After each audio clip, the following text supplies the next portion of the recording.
Mo Salah is back in the squad ahead of tomorrow's game against Brighton, whilst Jamie Carragher puts out what is, in my opinion, a divisive and disgraceful article. Hey guys, welcome back to the channel, welcome to another video. Today's video is going to centre around these two men right here. This war simply is not going to go away until they either meet in some sort of charity boxing match, it seems, or they eventually just call it quits and shake hands. Mo Salah and Jamie Carragher. It's been quite the eventful week, hasn't it, for these two men? It's been quite the chaotic week for everybody else involved. It has just been one hell of a week as far as what Liverpool Football Club are concerned, and these two men are seemingly at the eye of the storm because of the events of these past 6 or 7 days or so. And what's happened tonight is as follows. Mo Salah is back in the Liverpool squad ahead of tomorrow's 3 PM kickoff against Brighton. And Jamie Carragher has put out an article today that, in my opinion, is more divisive than ever. It is set to drum up more division, more conversation, more engagement. And I find it completely disgraceful. We're going to be talking about both sides of this. We're going to be talking about Salah being back in a team. We're going to be talking about Carragher's article and much more, I'm sure. But before we go any further discussing all of that, I would like to remind you all to please like the video and also subscribe if you are new. Both things will always and forever be greatly appreciated. And of course, I encourage you all to get involved in the conversation down below. Use and abuse that section, people. Talk to me on this. I'm sure what you have to say will make for great interest in reading as well. So please do get involved. And without further ado, let's get on with the video. Let's talk Jamie Carragher, his comments, his article, and of course Mo Salah being back in the Liverpool squad. So, a couple of hours ago, the news broke that talks between Slot and Salah had reportedly gone well. Not everything is all cleared up and tidied up and we can lay this saga to rest kind of thing, but there was enough of a good positive energy about those talks that Salah has been allowed back into the squad, and we can at least begin maybe the healing process of obviously his comments that he made last week, and of course the fallout that has transpired after that 3-3 draw against Leeds United last Saturday, and of course after the talks and the interview that Mo Salah gave. That was news broken from top tier journalists, and it was seen as a very positive thing. Salah's back in the team, and obviously having a world class player like that is obviously going to be good for Liverpool Football Club, and fingers crossed that of course he can help Liverpool towards a win on Saturday. Hopefully we can win whether he's going to be in the squad or not, but of course having Salah in our arsenal, in our ranks for this weekend is obviously going to be a massive boost for the team regardless. Of course, this week has proven to be very chaotic, and one person in particular that's been involved in this saga after being name dropped in his interview last week was this man right here, Jamie Carragher. Carragher, of course, went on Sky Sports on Monday night, gave again another rambling, another monologue, another batch of opinions and thoughts on Mo Salah. I went on a live stream and I talked about Carragher's comments, basically stated how, for the most part, it seemed like it was very personal. It was a sensitive Jamie Carragher that we saw on Tuesday night, a Jamie Carragher that was seemingly very upset with being name dropped, hidden under the pretense and mindset, seemingly in his case, that he didn't like the way that Mo Salah treated his club, threw his club under the bus. Those were his kinds of words. But it did seem like it was mostly a personal attack against the Egyptian winger when he brought up things like his failed spell at Chelsea, for example, or the fact he's not won AFCON at all in his career, and obviously disrespected in the process Egyptian football when really he should have at least researched it first before going on that long and very personal attacking monologue.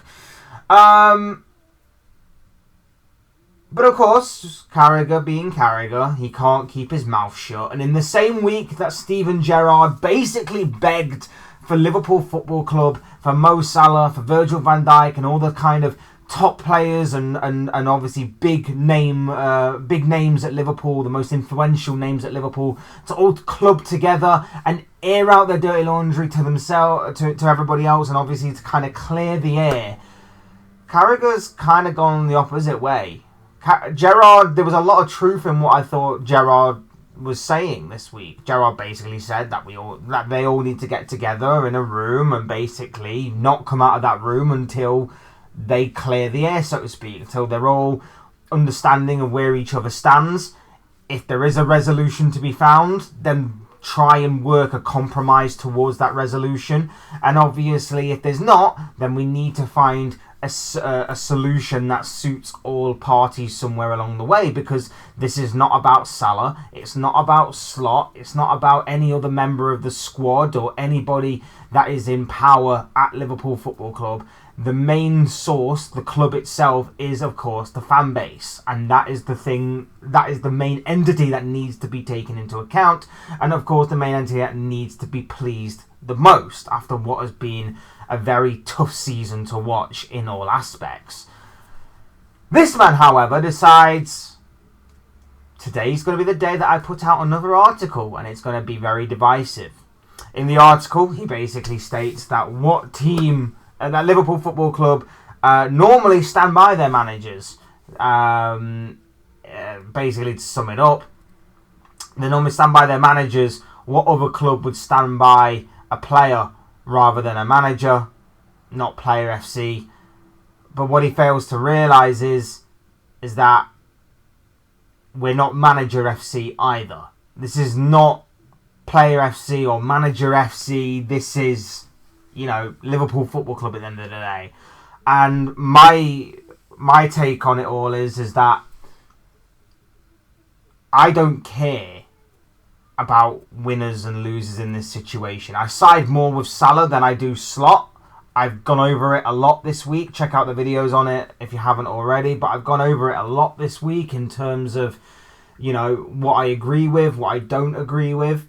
But above all else, I'm a Liverpool football fan at heart, and that's who I want to come out on top in this situation. I want a solution that suits Liverpool Football Club right the way to the ground, in which we actually start playing some good football on the pitch and actually start winning some games on a consistent level once again. Right now, we're not getting that. That's my grievance with Arne Slot. I don't care what his personal preference is with Mo Salah.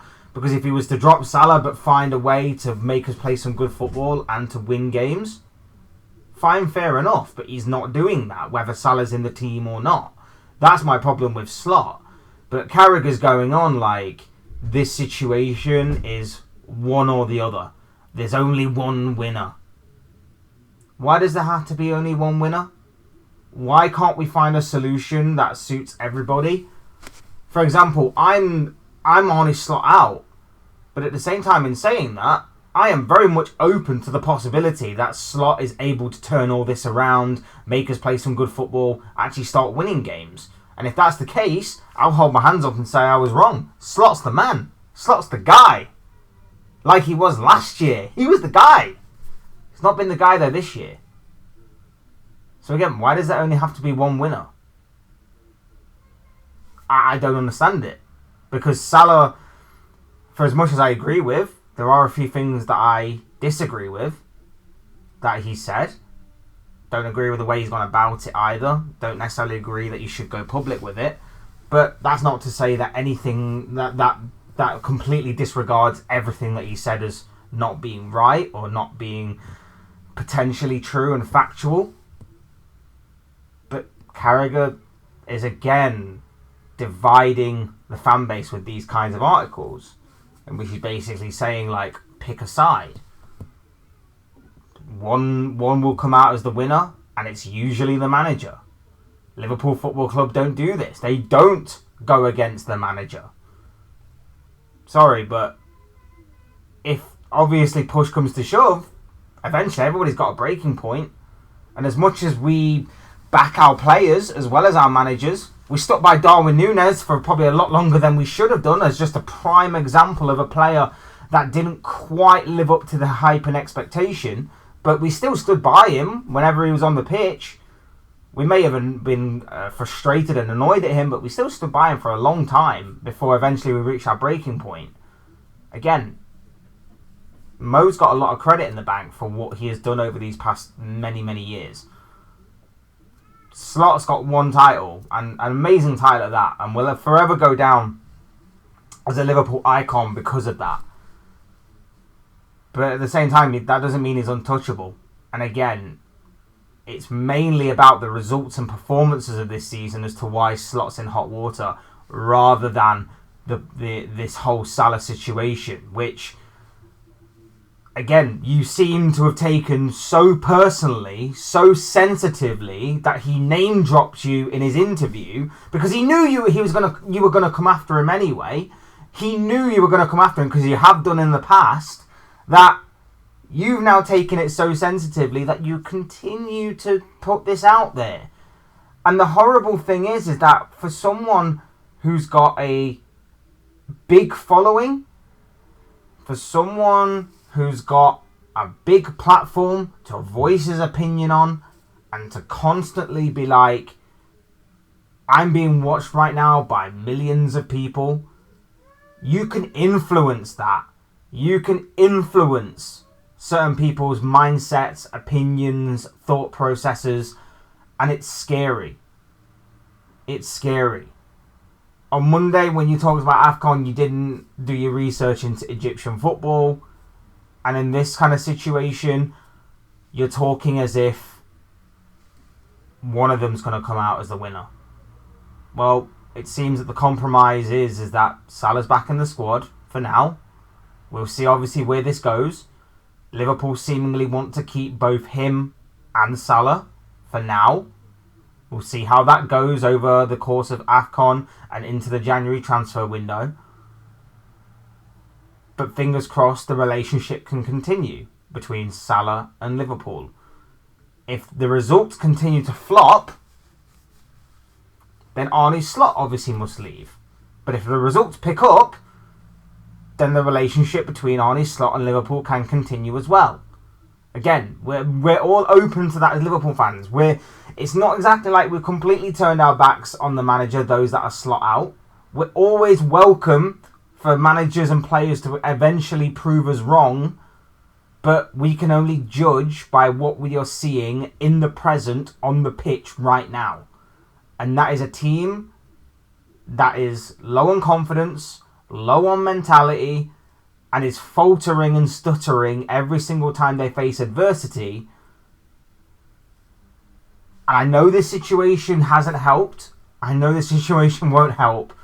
But to say that one Liverpool legend went one way about this situation, calling for togetherness, calling for unity, and the other one, in an attempt to win this personal battle that he is fighting between himself and the Egyptian winger, is putting out stuff like this to sort of double down on what he's basically been saying this week about Salah and about Slot, even though we've all seen the video. And if you haven't seen the video, it is a treat. Go back and watch you can find it on X.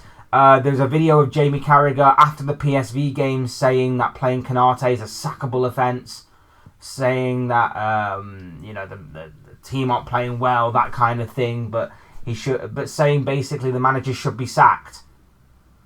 We all saw it, we've all seen it, and now you put out an article like this in which you're basically saying that we need to back the manager. We as Liverpool fans need to back the manager. Where was that mentality a few weeks ago against PSV? And how come you're the only person, because this is how you justified it, by the way, Mr. Carragher.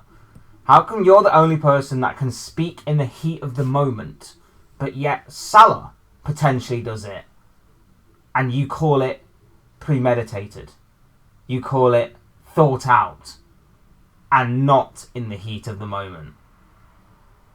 You are a hypocrite. You are frustrating to listen to. You are frustrating to work out. You hide under this pretense that you're defending the club that you were a long-time servant to. But really, this is a personal battle between you and Mo Salah. that you just can't let go. You just can't let this go. And it's dividing the Liverpool fan base even more so than what Mo Salah did. The article stinks. You've had a shocker. Just own up to it. Hold your hands up and go, I was wrong. Because you have messed up, in my personal opinion. Look, those are your thoughts, comments, opinions, predictions, feelings, whatever I'm going to call it, of this guy. I want to know what you guys are thinking and feeling, though. Let me know down below in the comments section what you made about Jamie Carragher's comments, what you made about Jamie Carragher's article, and, of course, what are your takes on Mo Salah being back in the Liverpool squad ahead of tomorrow's game against Brighton? Let me know what you guys are thinking and feeling down there. Otherwise, hit the like button on the way out if you enjoyed the video. Subscribe if you are new or want to see more content like this. Both things will always and forever be greatly appreciated. And of course, as always, thank you all so much for watching and listening. I've been Fletch. This has been another Fletch Talks video. I will see you speak with you all again soon in another video or live stream or whatever it may be. Cheers, guys. Thanks everyone for watching. Take care. Enjoy the rest of your day. Speak to you all again very, very soon.